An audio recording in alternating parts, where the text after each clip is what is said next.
Hi friends అందరికీ, నేనైతే మా తమ్ముడికి ఒక్కటి చూపించాలనుకుంటున్నా. అది ఏంటిది, వాడు చాలా సంతోషపడతాడు అనమాట. చూపిస్తాను.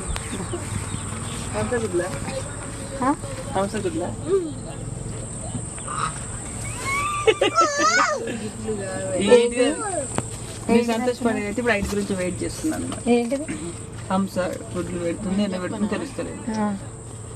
చెప్పు చెప్పు శాఖ ఏంటిది గోల్డ్ అంట. అది ఒకటే తక్కువైంది. చెప్పు టైం. గోల్డ్ అంట మా మంజులకి. తెస్తా నేను రేపు గోల్డ్ తెస్తా. చెప్పు. నేను చెప్ప కప్పే చెప్పు టైం అయిపోతాడా. చెప్పలే నేను. అల్స సంతోషపడుతుంది తమ్ముడు.